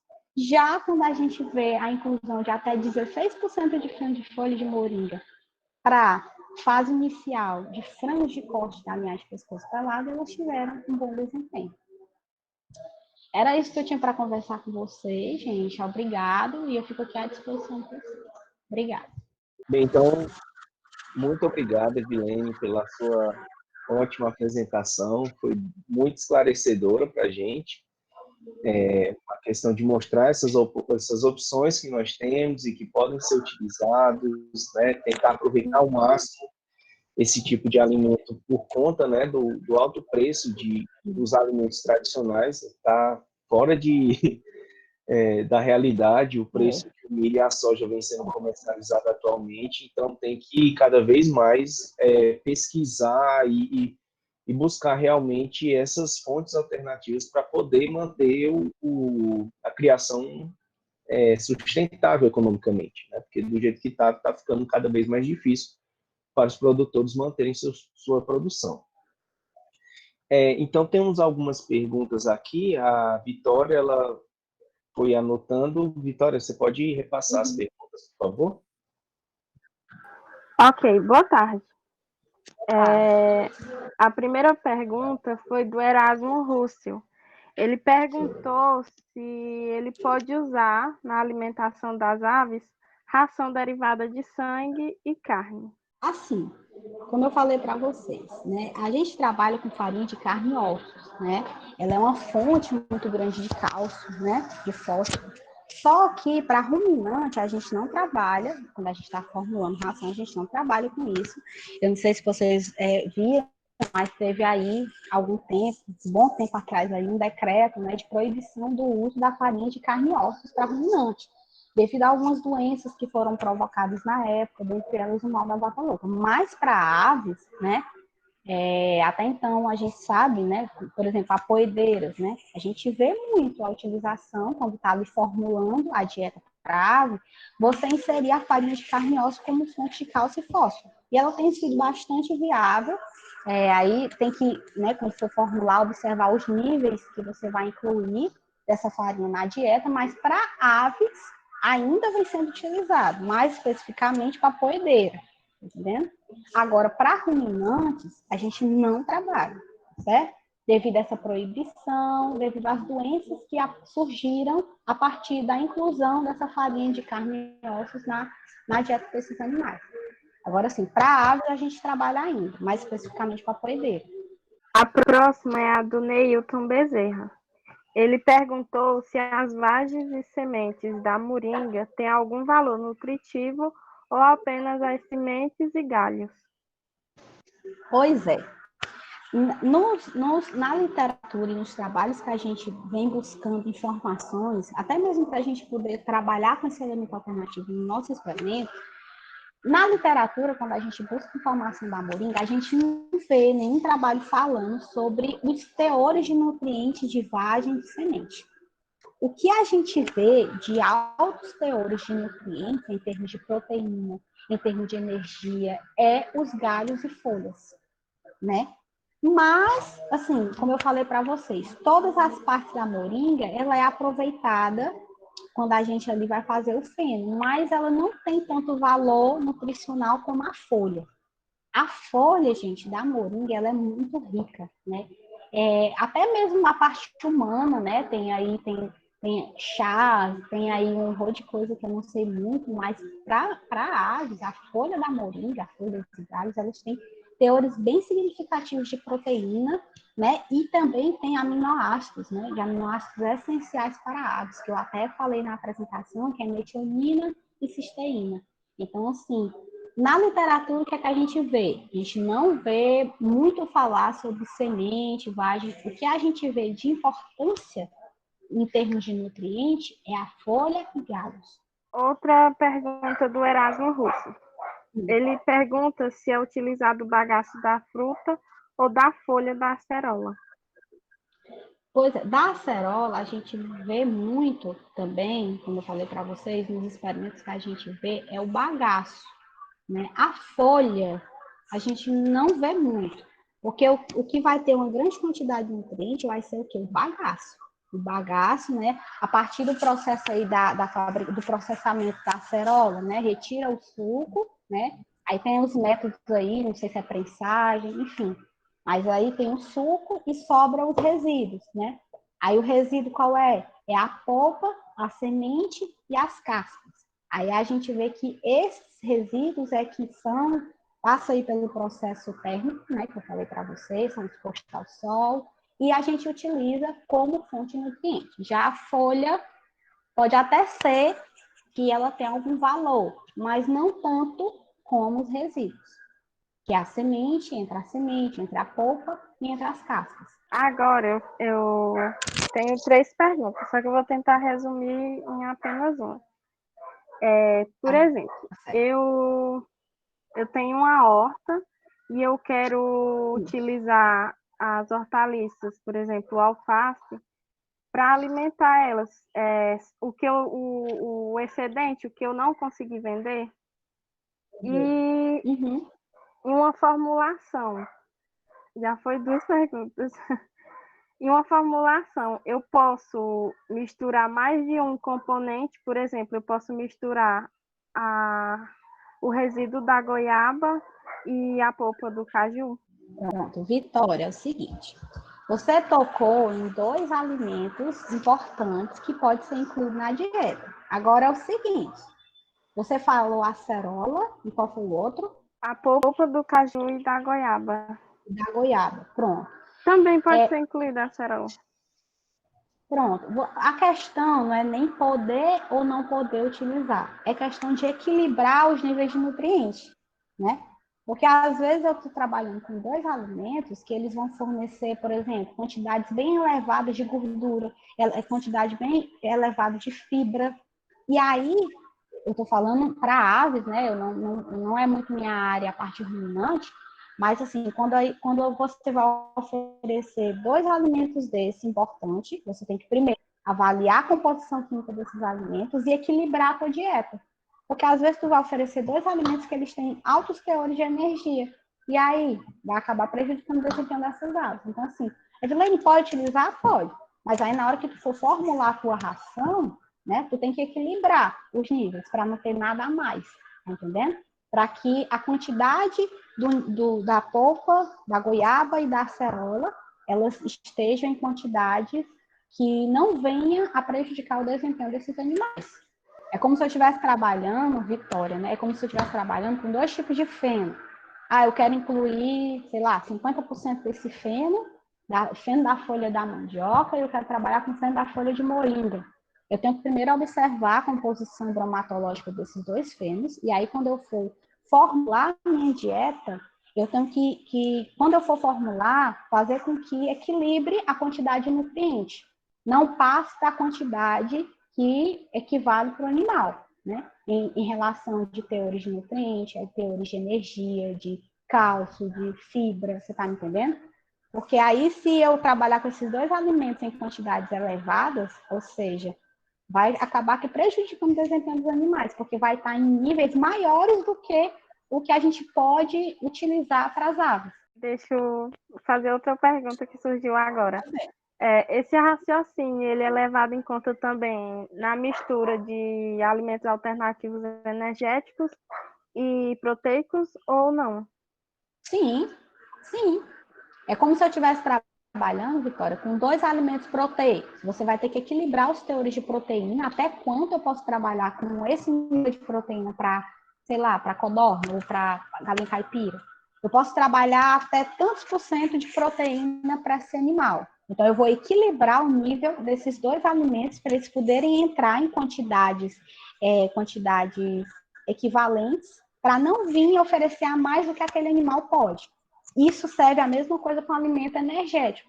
É trabalhar com 2 alimentos energéticos, mas aí eu vou equilibrar os níveis de nutrientes desses 2 alimentos que eu quero trabalhar para não vir a prejudicar o desempenho desses animais com uma quantidade de energia ou uma quantidade de fibra elevada, você está me entendendo?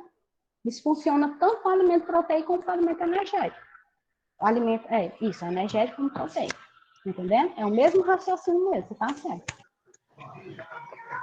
Tem outra pergunta aqui do Erasmo Russell. Ele pergunta se para as galinhas caipiras a utilização da manga, da melancia e da abóbora pode ser feita e quanto por cento ele pode dar? O quanto por cento eu não vou saber te informar, tá entendendo? Mas quando a gente busca na literatura informações sobre esses alimentos alternativos, a gente vê melancia, a gente vê manga, e o outro que ele falou, não estou lembrando, mas a gente vê muito esses alimentos. Mas aí tem toda aquela questão do processamento, que tem que ser feito adequado, os níveis de inclusão, que eu também não vou saber te informar, até quanto de manga eu vou poder usar, não vou saber te informar, mas esses alimentos são usados sim. A gente vê muito na literatura. Muito, muito, muito. Quando você busca alimentos alternativos para você vê a imensidão. É como eu falei para vocês. Eu trouxe aqui para vocês, eu pincelei alguns desses alimentos, porque é muita coisa. Aí tem muito alimento que você pode incluir, mas aí é importante salientar, né? Importante lembrar dos fatores antinutricionais que você tem que observar. Como eu falei para vocês, o próprio processamento do alimento, às vezes não. O processamento do alimento diminui essas características antinutricionais, né? Mas pode se usar sim. Esses alimentos que ele falou aí, o Erasmo, né? Eu vi, né? Eu vi rapidamente em trabalhos, mas eu não vi até quanto utilizam, mas eles são utilizados sim.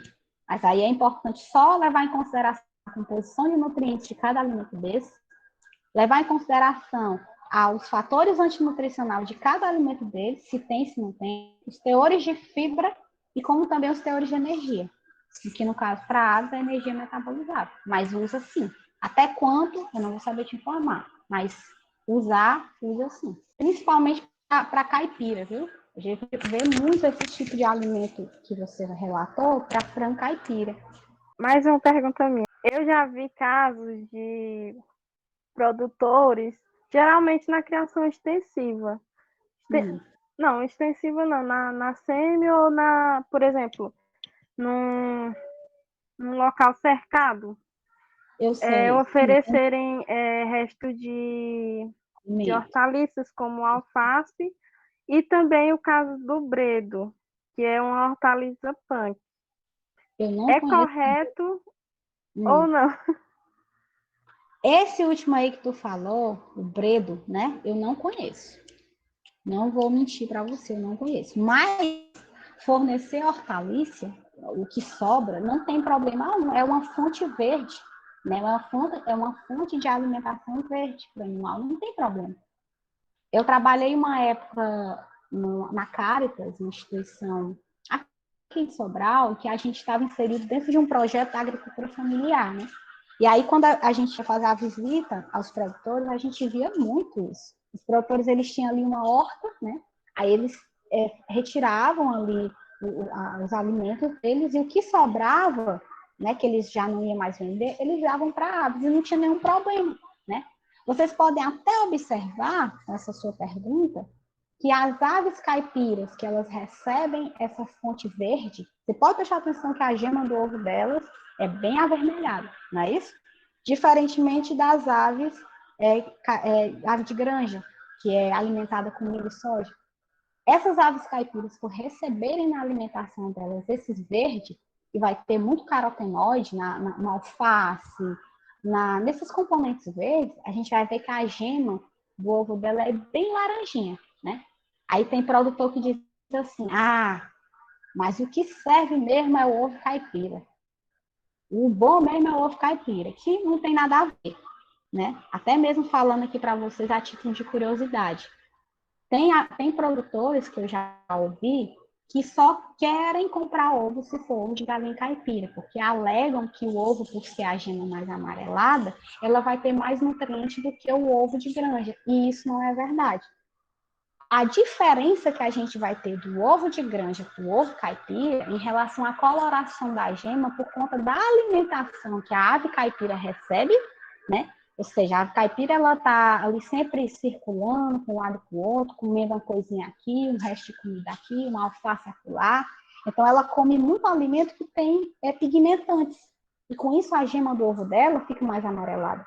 Já a ave de granja, como ela só recebe na alimentação dela a base de milho e soja, dentre outros pigmentantes, às vezes a gema do ovo dela não é tão amarela.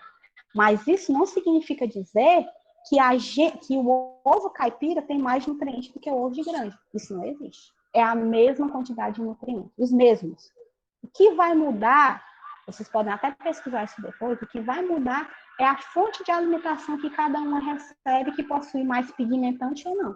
Mas em termos de nutrientes, é o mesmo. Mas aí, Vitória, respondendo ainda a sua pergunta, pode oferecer? Pode. Esse último aí que tu falou, eu não tenho conhecimento dele, então eu não vou falar porque realmente eu não conheço, mas vai servir para que eu procure informações, né? Sobre ele. Qual é o nome mesmo que você falou? É Bredo. Bredo. É o nome popular dele. É o nome popular, né? Pronto, mas eu vou Isso. procurar, porque até então realmente eu não conhecia. Mas oferecer hortaliça para aves não tem problema nenhum. É a alimentação não totalmente caipira, mas é a alimentação que esses animais recebem, quando eles não estão sendo criados, confinados em gaiola. E aí eles só recebem a raçãozinha pronta, né? Mas não tem problema algum, tá? Só para fechar as perguntas, então, Vilene, você comentou que tem, né, desses alimentos alternativos, nós devemos ter muito cuidado com relação aos fatores antinutricionais. Isso. E alguns desses fatores, a gente sabe que só dá para ser quebrado, geralmente, a nível industrial, né, dependendo do equipamento, tudo. Enzimas exógenas. Isso. Aí, no caso, assim, do termo prático, para o pequeno produtor que tá, né, tem aquela disponibilidade de um desses alimentos, além da exposição ao sol que você mencionou, tem alguma outra forma que a gente possa recomendar para os produtores e que vá servir para essa quebra desses fatores antinutricionais? Professor, pode até ser que tenha outros, mas o que a gente mais vê é que o processamento desses alimentos, né, como por exemplo a exposição ao sol, o feno, né, que é realizado com esses alimentos, eles diminuem esses fatores antinutricionais, né? Porque no produtor o que a gente mais vê é o quê? O processo de fenação. A fenação por si, ela já elimina, inativa milhões de compostos, né? Compostos que possuem fatores antinutricionais, né? E a exposição ao sol, né? Que é o que a gente vê muito, né? Como, por exemplo, aquela que até que eu falei da mandioca, né? Que tem a presença daquele ácido que é tóxico para o animal. Então, assim, de um modo geral, por pequeno produtor, o que é que a gente vê? São processos de fenação, né? Exposição ao sol, que inativa essas propriedades presentes nesses alimentos, e aí pode ser incluído, sim, na alimentação desses animais, mais especificamente nas aves, né? Não, excelente. É bom para os alunos e para o público ver aqui que é uma prática muito simples, né, de se fazer, a questão da exposição ao sol, né, uma coisa que é bem prático e que você já consegue deixar esse alimento bem mais seguro para ser fornecido. E o importante também, professor, é porque, assim, como eu até tinha comentado com você no início, às vezes o pequeno produtor, por falta de conhecimento, né, ele não tem noção da importância, às vezes, de variedade de plantas que ele tem ali no quintal dele, que poderia ser utilizado na alimentação dos próprios animais dele ali, mas por não saber, né, eles não usam, acaba aqui desperdiçando, né? Aí é por isso a importância do técnico, né? No técnico de campo, ele tem importância muito grande nisso, porque ele vai levar esse conhecimento até o produtor, mostrar como faz, e a partir daí o produtor vai ficar fazendo sempre, né? Então, são métodos simples que a gente pode fazer para trabalhar com esses alimentos alternativos, porque são alimentos de baixo custo. Só mesmo aqui para não tomar mais o tempo, mas a gente comprava uma saca de milho aqui de R$ 80, aliás, de soja de R$ 80, até poucos dias, até poucos meses antes dessa pandemia. E agora, quando a gente foi comprar por último, até para misturar a ração lá para os animais, a saca de 60 quilos de farelo de soja estava a 180.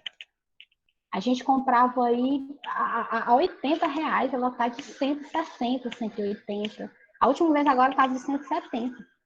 Então, eu acho que isso faz mais ainda que as pessoas que trabalham, os produtores, pequenos produtores, ou até as grandes empresas que trabalham com a alimentação, invistam na alimentação alternativa, né? Para reduzir o custo, que é o que importa, na verdade, né? Com certeza. Eu também estou de acordo com isso. Acho que a gente tem que trabalhar nisso, sempre na busca de redução de custo de produção. A gente sabe que para a produção de aves esse é o fator determinante, né, em termos dos custos de produção. A alimentação ela toma boa parcela dessa despesa, então tem que ser realmente sempre ser buscadas alternativas para isso. Então, no mais, Evilene, eu quero te agradecer muito pela tua apresentação, foi muito interessante, foi boa. Também quero agradecer a participação e a presença dos alunos e dos outros participantes, né? Continuando aqui a participação da Elane, participação do professor Delano também. Quero agradecer a presença de todos vocês. E só para encerrar, Evelyn, se você tiver alguma mensagem para os alunos, fica à vontade para fazer suas considerações finais e, no mais, a gente encerra aqui a sua apresentação. Tá. É só mesmo agradecer, né, professor? Agradecer as pessoas, como você falou, né, que estão aqui assistindo a gente. É muito bom, eu sou suspeita em falar sobre aves, porque, de fato, é uma área que eu gosto muito, né? À toa que eu estou fazendo mestrado nessa área, né? E também falar sobre codornas, né? Que foi uma experiência bastante rica para mim, agora no mestrado. Até então eu não tinha trabalhado com codornas, eu sempre trabalhei na graduação com galinha poedeira, e trabalhei também um pouquinho com frango de corte, mas nunca com codornas. Então, assim, foi uma experiência muito rica. E passar para vocês esses conhecimentos é muito bom, né? Então, assim, eu só posso agradecer, professor, senhor, pela oportunidade, né? Pela oportunidade de falar com os meninos sobre esse assunto tão bom, e fico aqui à disposição, né? Num outro momento, a gente falar aí sobre um pouco sobre aprofundar aí os conhecimentos da avicultura, falar um pouco sobre codornas, se for em outro momento, a gente está aqui disposto, tá bom? É só entrar em contato. Agradecer os meninos aí pela paciência, pela demora, porque eu acho que eu passei um pouquinho do tempo, mas é porque a gente se empolga muito quando a gente fala sobre um tema que a gente gosta, né?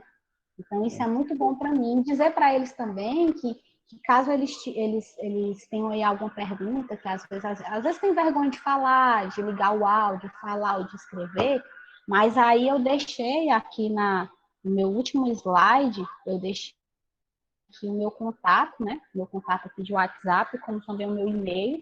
Se eles quiserem aí mandar alguma pergunta, tiverem vergonha de mandar por e-mail, pelo WhatsApp, pode mandar, ou pedir às vezes algum material para alguma disciplina, pode pedir, se eu tiver, eu mando na hora sem nenhum problema, tá? Eu só tenho a agradecer, professor Alexandre, pela oportunidade, e agradecer os meninos também por ficarem até 4 horas da tarde me ouvindo, tá bom? Obrigada. Tá ótimo. Então, Mais uma vez, obrigado, Evelyn. O pessoal está mandando aqui comentários, agradecendo, né, elogiando pela apresentação. E, enfim, turma, espero que vocês tenham gostado desse ciclo de palestras. Fico no aguardo para sugestões, para novos temas. Aí a Evelyn levantou um muito interessante, que é a questão das codornas. Pode ser um tema para uma futura apresentação, né, num segundo momento de palestras. Então, no mais, agradeço a todos pela participação, pela presença, e a gente vai ficando por aqui. Um abraço a todos, se cuidem e até a próxima. Tchau, tchau. Obrigada, tchau, tchau, gente. Boa tarde.